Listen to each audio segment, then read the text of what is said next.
Welcome, welcome, welcome. This is the Public Works Podcast. My name is Joseph Blackman. Today, I got a real treat for you. His name is Daniel Borges, and he is the Public Works Director of East Providence in beautiful, lovely, sweet Rhode Island. Daniel, say what's up there, everybody. Hey, Joseph, how's everybody doing today? Well, good, man. Doing good. Glad to have you on the show. I think you're my first interviewee from the beautiful state of Rhode Island, man. So tell me about Rhode Island. You said before, a lot of people kind of conflated or, think it's Long Island. But tell us what Rhode Island, like kind of the vibes out there and what we can expect getting out there.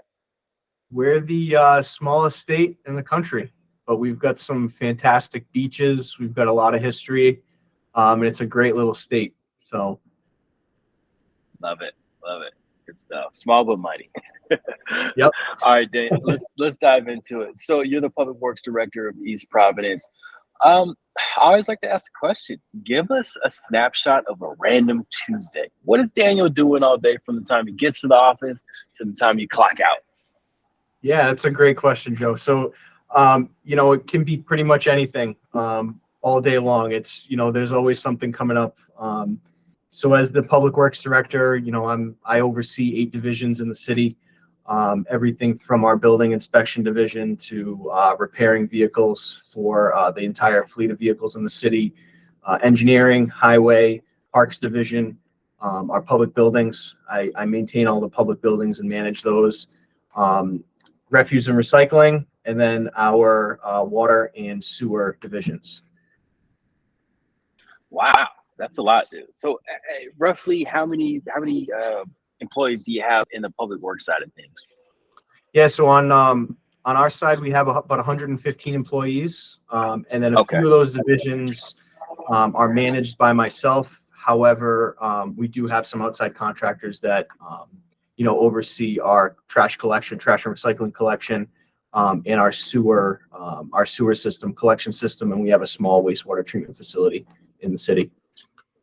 Sure. So 115 employees, and then what's the population? You said Rhode Island is the smallest state in the country, but how big is East Providence? Yeah, East Providence is the fifth largest city in the state, just shy of 50,000 population. Okay, so pretty sizable. I mean, that's a bigger city in my knowledge. Okay, so you're over all these departments. You got a lot under your belt. You got 115 guys, 50,000 constituents in the city. So let's talk a little bit about how you became into this position. To be a part of this. Tell us your story. Like, were you always into like public works as a high schooler? Was like young Daniel, you're like moving people's trash cans for them and making sure the potholes were filled in. And give us the kind of the trajectory of from high school to where you're at today. Yeah, I mean, so in high school, I didn't really know what I wanted to do in college, but I always loved, building. I loved engineering, the mechanics of how things worked.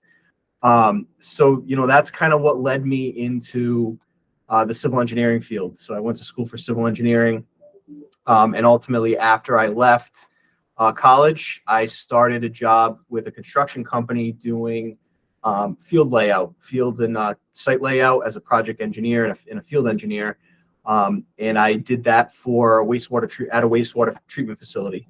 So laying out mechanical components of a treatment facility, whether it was clarifier or components that clean our sewage, right? And from there, I knew that I wanted to kind of get into more of the minutia, into the design of those types of facilities. So I ended up transitioning after 2 years to the consulting engineering world, and spent about 8 years there designing sewer collection systems for municipalities, water distribution systems, process mechanical design for wastewater treatment facilities. And there, I worked with a lot of municipalities. I was, the field engineer on projects where we were installing, large sewer mains. And I always had a knack for wanting to help others, and wanting to help, and I always loved sort of that construction, hands-on experience, problem solving in the field, because it's easy to put lines and circles and stuff on paper, but when you get out in the real world, you find that, you find that ledge that's underground that you never knew about. And having to work around problems, I really enjoyed that. So working with these municipalities, I said, why aren't I, why aren't I working for a municipality? And that opportunity arose about 2.5 years ago. I applied for the job, and now, the rest is history. So I've been here ever since. Sweet. Yeah. Love it, man. It's kind of like you were saying about the lines and, drawn on this nice piece of graph paper, and until you get to the actual field, like Mike Tyson said, everybody has a plan until they get punched in the face. So I'm sure You're right. I'm sure there's a lot of that, in your line of work. Um, let's say you had a mentor, young Daniel, or a youngster. He's coming fresh out of engineering school. He's got this piece of paper that they say you can take over the world with this degree, and he's like, man, I need, like, what skill set should he be good at to be successful at what you do today? What would that skill set be? Yeah, I think it kind of goes back to what I was, talking about a little bit before is, critical thinking, problem solving skills, especially in public works, in the type of position I'm in, it's always something different. Today, for example, just before this, I was driving around the city. We had a really big rain event. We had streets flooded, we were reacting to that. So just being able to sort of react to problems that you might not know are going to come up. So being able to problem solve in the moment, taking a deep breath and really thinking about what needs to happen. We have 50,000 people we need to protect, we need to provide service for, and how do we do that? So I think those are really important. And I also think that in a position like this, it's really great to look and create a vision, right? Create a vision and create somewhat of a future plan, for, not only myself, but to ensure that we're providing the best services, and we will continue to provide the best services for the community, and invest in taxpayer dollars in the right way. You're stepping into something I kind of want to dive a little deeper into, which is, you said creating a vision. And I'm a firm believer in that. You kind of got to, sell the end of the movie to get people to watch and stick through the whole plan, the whole path.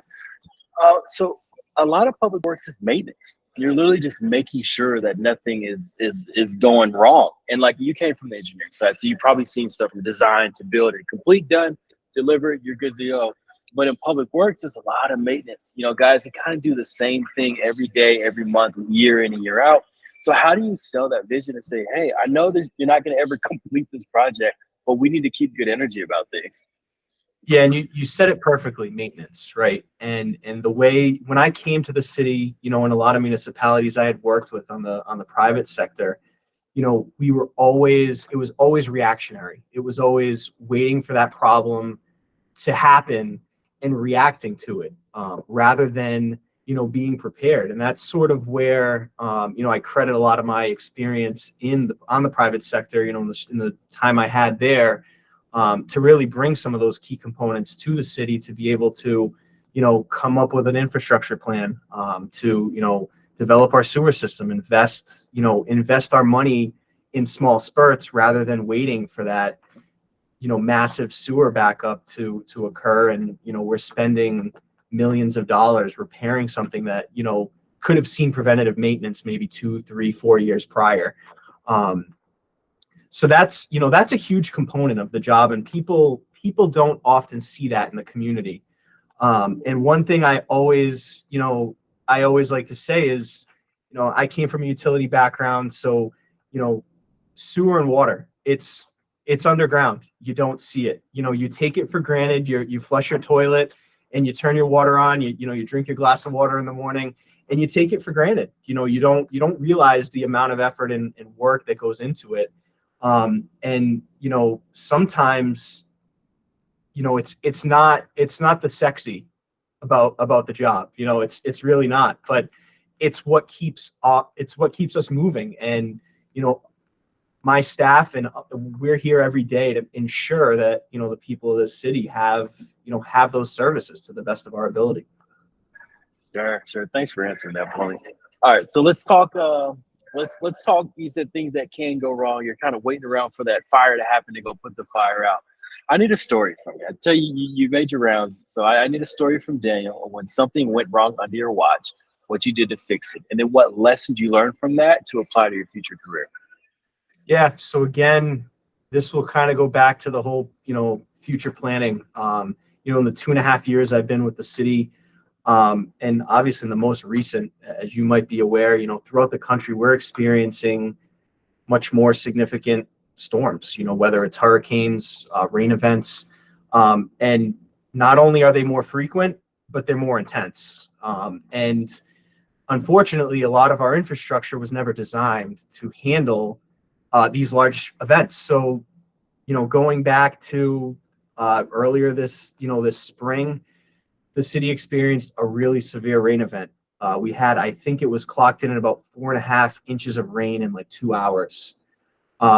We had streets just absolutely flooded. We had people, fire department out in boats trying to rescue people from their homes, and it was a real it was a real waking point for us that we have to do something. We have to prepare ourselves for the future. And we took that opportunity knowing that a lot of these problems had been occurring for 5, 10, 15 years, and we said, what, that's not okay. We can't just wait for that next rain event, throw some cones in the road, stop people from traveling down the road and, flooding out people's homes. So, we worked, the administration, myself, we worked to prepare requests for proposal to start cleaning and inspecting, a lot of these problem areas, these flooded out areas.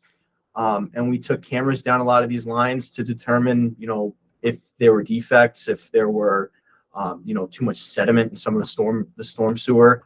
And what we came across is that, there were a few issues, stuff that we addressed. But what we started to realize is, this is going to lead to developing a future plan for capacity and watershed analysis, and really looking at our system as a whole and starting to design for, these larger, more intense storms. So that's sort of the next step. We're working on that now, and just being prepared, developing for our future, for our kids. Sure, totally. All right, so how does Daniel keep showing up day after day, week after week, year after year? How do you keep showing up better? You're the director. You could just say, I know everything. I'm the director. I got it all figured out. But what's that inkling inside that says, I need to get better? And then how do you do that? How do you do that proactively and intentionally? Yeah, I wish I could say that, I was perfect, but by no means I am not. One thing I often find that's helpful is, I meditate. As crazy as it sounds, every morning, every afternoon, half-hour meditation. It gets me to sort of get into that groove, into that moment of the day, because my day's hectic. It's nonstop. It's always something, a meeting, reacting to a problem, a phone call from a resident. So getting into that, the ability to kind of prepare and get myself ready for the day, I try to do that. So that's definitely one thing. And then leadership management skills, time management skills. Again, the job is so hectic. It's important to kind of step back and really make sure that, I'm not being a manager, I'm being a leader, and I'm giving my staff the tools that they need to better, improve themselves. I'm a true believer of, promoting within, right? So, as we hire, that laborer, the boots on the ground, the guy who's doing all the work, all the heavy lifting, the work that we do out there, I want to provide for them, the best possible opportunity to, be promoted within and build a solid core of individuals that, will come here every day and put in 110%. So, leadership and management skills, are something that I strive for. We've got some great programs here in the state that the Rhode Island Department of Transportation provides for continuing education courses, and those are provided to municipalities free of charge. So taking advantage of that and just trying to learn, be better, because it's without that you're not going to succeed. You gotta always try to be better and make yourself better. Sure, sure. And you're stepping into something I'm really, really passionate about, which is workforce development. And I've been snooping around your office already, and I see that New England Patriots sticker on your file cabinet there. So, me being a Yeah, Patriots fan, also from the West Coast, but I everybody like was it. trying to figure out when Tom Brady was leaving, like if the Patriots were going to be able to stand up or not. If Belichick was really the brainiac that could get them to the Super Bowl or the playoffs without Tom Brady. And I played football in the past, and I know that from the first string to the second string, you don't want any drop off. If first stringer goes down or your head guy leaves, the next guy in should be able to get that job done right away. So, in regards to, you probably have guys who are retiring out, and you're bringing in younger, newer guys. What's your best practice, or what are you seeing out there that's working to get that young Gen Z or that young millennial up to speed as quick as possible to where you can be dangerous enough to get jobs done? Yeah, and that's a really, it's been really tough. I'm going to be honest. I think COVID had a really hard impact on workforce and workforce development. I think, just from my side of things on the municipal side, there's been a significant amount of turnover. The job, even though it's, a unionized, pension job, people are leaving. They're leaving for other opportunities, and it's tough. It's tough to retain individuals. It's tough to even hire individuals right now. So being able to utilize, like you said, those upper level staff, the 20, 30-year veterans that know where that catch basin is, that needs to be cleared out during every rain event, giving giving those 1 2 year newer laborers or newer individuals coming in, really giving them the opportunity to learn under those individuals, and giving them as much opportunity to not only learn under those individuals, but learn under those individuals in different aspects of a division, right? So that we're more well-rounded.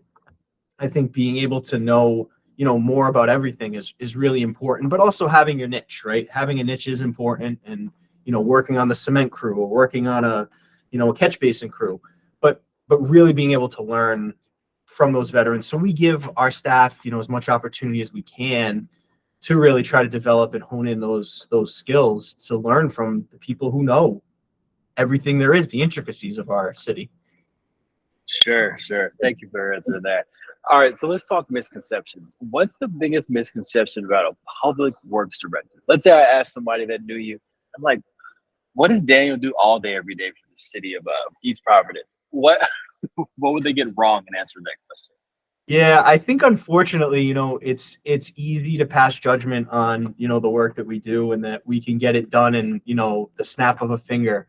Um, Answers to problems are not always immediate. We can't always come up with a solution immediately.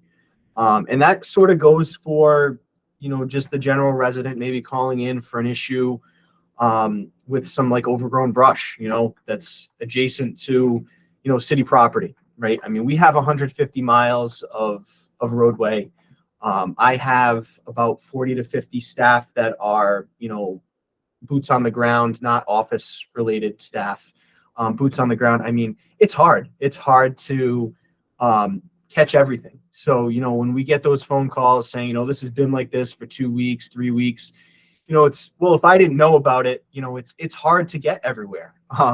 So being able to address those things immediately, I wish we could. That's one thing we do strive ourselves on. Immediately when we get the phone call, hey, let's get out there, let's get this addressed. It's important to be, try to be proactive, but in some cases, you're not going to catch everything. Yeah, So that's sort of, general every day. And then when it comes to, you obviously have the capital improvement portion of, the job, where, we're upgrading parks with capital investment, or, we're doing other engineering projects throughout the city. And there are a lot of moving parts. People want to see these projects done. They want to see, that new project complete, but there's permitting, there's engineering, there's surveying, there's so many aspects of the job that unfortunately not everyone understands, because they're not like you and I. They haven't been around this type of work to understand all the red tape that goes into successfully completing a project. Sure, sure. And I'm sure if you explain to them the red tape that you go through and why, they'll be like, "Oh, you're actually taking care of our tax dollars." Yeah, You're and not just I didn't know that. you're not just giving it to Jim Bob's Plumbing and he squanders the money and runs off to Miami. Yeah, yep, absolutely. All right. So if you're commissioned to put up a billboard, and this billboard is in the most trafficked area of East Providence, what ask of your community in regards to public works would you put on this billboard? Yeah, let's go back to what we were just talking about. See something, say something. It's so important to work together, right? And whether it's within DPW, within city staff, other departments, and the general public, we all need to work together as a community to build a better community for all of us. So, you know, the public, it'd be great, for the public to, if you see something, help us, help us help you. So that's really important to me, is being able to address all those problems, but also getting some help, because we can't find everything. And if I had a second billboard, I might put on that recycle, recycle, recycle. That's Okay. a huge thing. We're at a point where being able to defer as much as we can from our landfills, and really being good stewards of the environment is extremely important. And a lot of money goes into disposal of trash, right? And as much as we can to help defer that trash and recycle where we can, it's a huge benefit, not only to us as a city, just from East Providence, but worldwide, countrywide. Okay. Okay.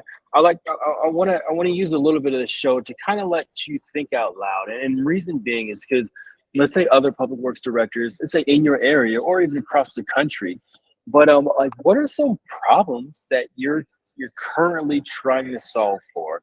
And like, if you were to think out loud and talk out loud, like, what are some things that you're gonna approach it with? What are some hammers to the potential nail you're gonna use, just so other directors can go, "Hey, you're going in the right direction," or, "Oh, you're gonna hit a brick wall." So Yeah. tell us what you're seeing today.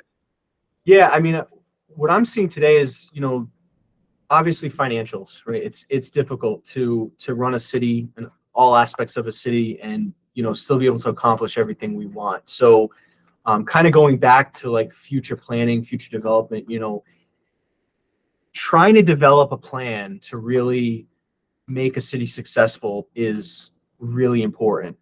And trying to stick to that plan as best we can. Obviously we're always going to come across emergencies and issues that are not controlled, but trying to develop a plan that will bring us to a place where we can be successful, it is really my goal, because it's important to have a plan and try to stick to it.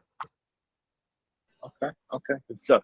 I always like to leave a space on the show for you to thank mentors that you had along your journey, then also offer up a word of inspiration and motivation to your industry public works director counterparts.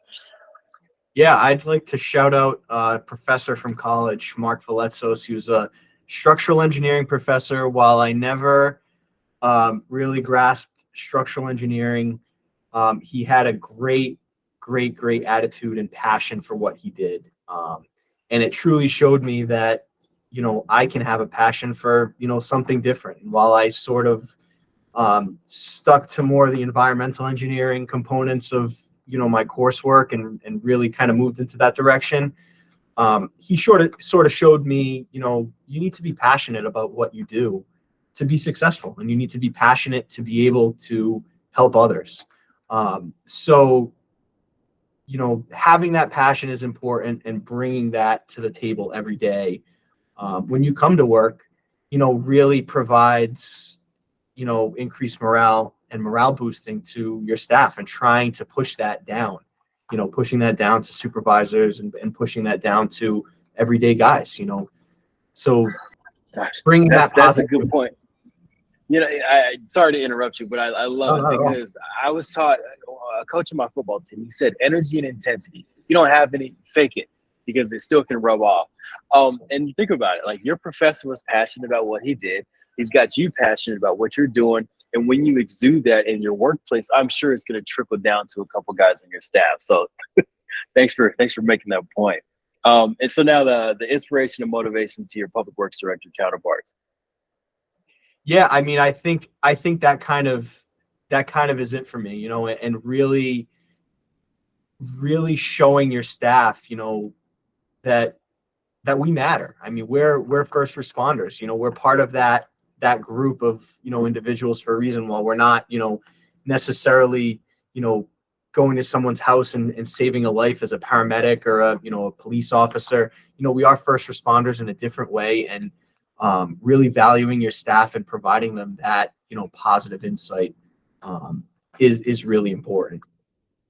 Sure, sure. And so, all right, man. Let's say I'm coming to East Providence. I text you ahead of time. I'm like, hey, Daniel, send me to the spot where I can get the best burger in East Providence. Where are you gonna send me? There's a few good spots, but I'll have to say Avenue N. They're in Rumford, the Rumford section of the city. They have a killer burger. It's awesome. Hand cut fries, can't beat it. And they also have, well, it's not a burger. They do a rotating chicken sandwich every week. Different chicken Okay, sandwich with a different flavor. That is also very good. okay. I like the rotation aspect. When you know that they could get freaky and do rotations like that, they got it figured out. Absolutely.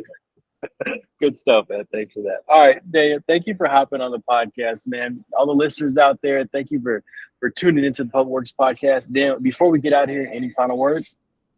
No, I'm good. For sure, for sure. Well, again, thanks for hopping on the show. To all the listeners out there, make sure you share this with somebody who you think needs to hear about it. And I'll see you on the next show. Thank you.